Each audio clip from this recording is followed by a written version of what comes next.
यहाँ देखने हैं जो स्टॉक मार्केट में आज हमें निगेटिविटी देखने को मिली है, उसके पीछे के दो मेन रीज़न और क्या स्टॉक मार्केट में अब ये निगेटिविटी हमें कंटिन्यू देखने को मिलेगी या नहीं, इस सवाल का जवाब भी आज हम इस वीडियो में देखने वाले हैं। सबसे पहले तो आप यहाँ देख सकते हैं कि जो निफ्टी है आज करीबन 1.03% से हमें डाउन में देखने को मिला। मार्केट ओपन होते ही हमें डाउन में देखने को मिला है।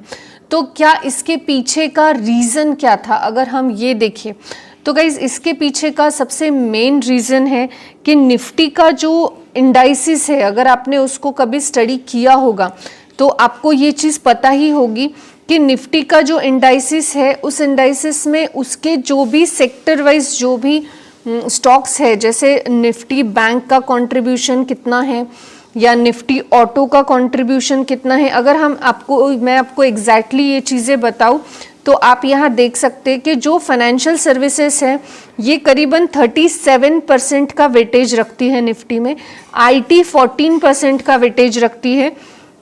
और अगर हम आज देखें तो निफ्टी के सारे ही जो सेक्टर है एक्सेप्ट ऑटो सेक्टर को छोड़ा तो सभी निगेटिव में हमें देखने को मिले हैं।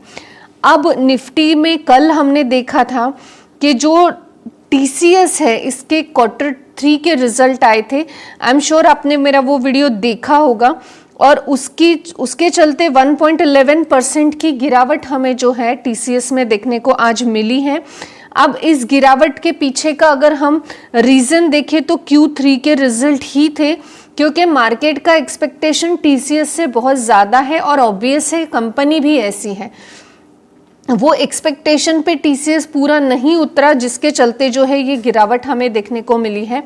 अब टीसीएस के गिरावट के पीछे का रीज़न हमने देख लिया कि Q3 का रिजल्ट था, पर निफ्टी के पीछे गिरावट के पीछे का रीज़न टीसीएस है। क्योंकि जो आईटी सेक्टर है ये करीबन 14% का वेटेज जो है ये देता है निफ्टी कंट्रीब्यूशन में। आप यहाँ देख ही सकते हैं निफ्टी कंट्रीब्यूशन जो है उसमें वो करीबन 14.38% का वेटेज देता है। अब ये पूरा आईटी सेक्टर देता है, लेकिन आप आईटी सेक्टर को एनालाइज करें तो सबसे ज़्यादा कंट्रीब्यूशन यानी 37% का कंट्रीब्यूशन जो है ये अकेला टीसीएस देता है आईटी सेक्टर को।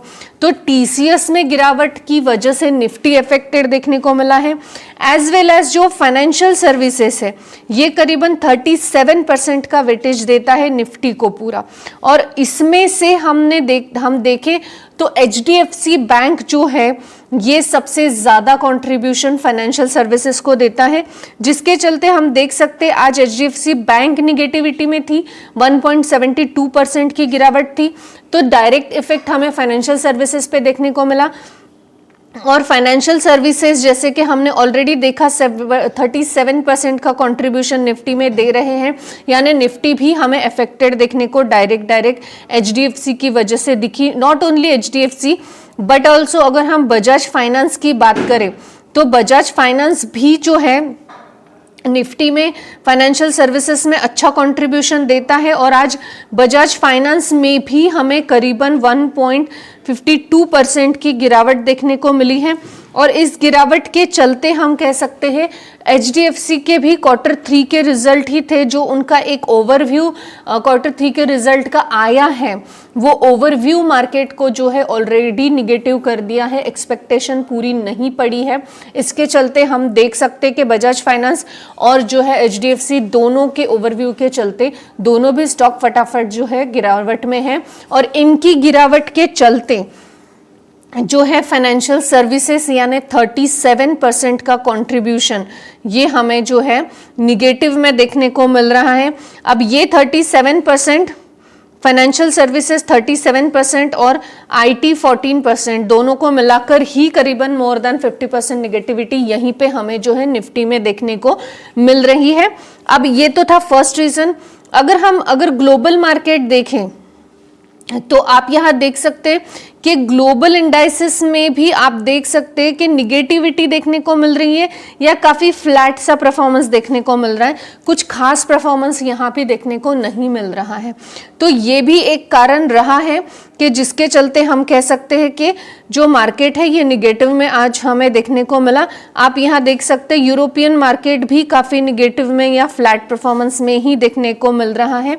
अगर हम रीजंस रिकॉर्ड करें तो हम देख सकते हैं कि निफ्टी में निगेटिविटी के पीछे का जो रीजन है ये इसके सेक्टोरियल जो इंडाइसिस है वो है। जैसे कि हमने देखा सेक्टर वाइज जो है फाइनेंशियल सर्विसेज का अच्छा वेटेज है निफ्टी में, जो कि ऑलरेडी निगेटिविटी में है Q3 के ट्रेलर्स की वजह से, और IT सर्विसेज का भी अच्छा वेटेज है जो कि वो भी निगेटिविटी में हमें देखने को मिल रहे हैं। और IT में TCS सबसे ज़्यादा कंट्रीब्यूशन देता है, और जो फाइनेंशियल सर्विसेज है इसमें HDFC bank as well as हमें बजाज फाइनेंस का भी कंट्रीब्यूशन अच्छा देखने को मिलता है।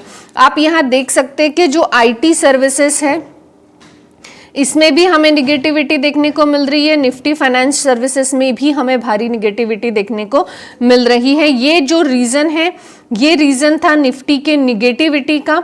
और इसके अलावा अगर हम ये IT सेक्टर को ओपन करें तो आप यहाँ देख सकते हैं कि IT सेक्टर में पूरे सेक्टर में ही निगेटिविटी है विप्रो और HCL टेक को छोड़कर, क्योंकि जो सबसे ज़्यादा कंट्रीब्यूशन देता है जैसे कि TCS और TCS में ही निगेटिविटी है, जिसके चलते हम देख सकते हैं कि पूरा सेक्टर ही अफेक्टेड हमें देखने को मिला है।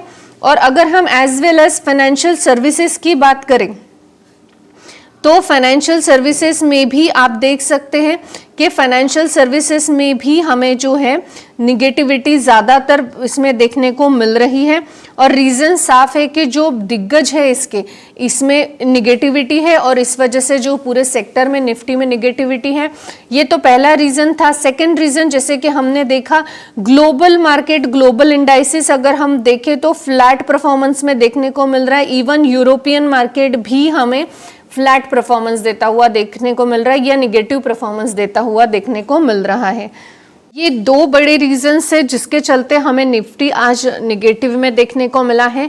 अगर हम कहें कि कंटिन्यूसली ये निगेटिविटी रहेगी या नहीं, तो गाइज जैसे कि मैंने कहा सेक्टर के हिसाब से जो है निफ्टी में कंट्रीब्यूशन सबसे ज़्यादा हमें देखने को मिलता है।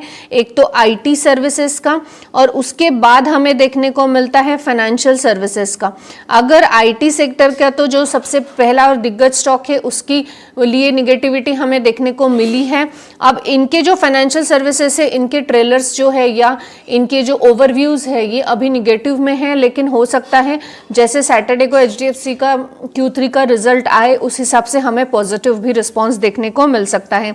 लेकिन हम ये तो डेफिनेटली कह सकते हैं कि IT सेक्टर जो है जैसे कि Q3 का रिजल्ट सबसे इम्पॉर्टेंट माना जाता है, क्योंकि ये फेस्टिवल सीजन में आता है, और इसके चलते हम कह सकते हैं Q3 से सबसे ज़्यादा एक्सपेक्टेशन मार्केट की होती है। IT सेक्टर में वो हमें थोड़ा बहुत फ्लक्चुएट देखने को मिला या निगेटिव देखने को मिला TCS की वजह से, तो हो सकता है IT सेक्टर में अब हमें थोड़ी निगेटिविटी इस क्वार्टर में भी देखने को मिल सकती है। जहां तक सवाल फाइनेंशियल सर्विसेज का है, जब तक HDFC के हमें जो Q3 के प्रॉपर रिजल्ट नहीं देखने को मिलते तब तक हम इसके बारे में कुछ नहीं बता सकते। आई होप कि Q3 के रिजल्ट जो फाइनेंशियल सर्विसेज के दिग्गज हैं इनके अच्छे आए। आई होप गाइज आपको इन्फॉर्मेटिव लगी होगी। Thanks for watching.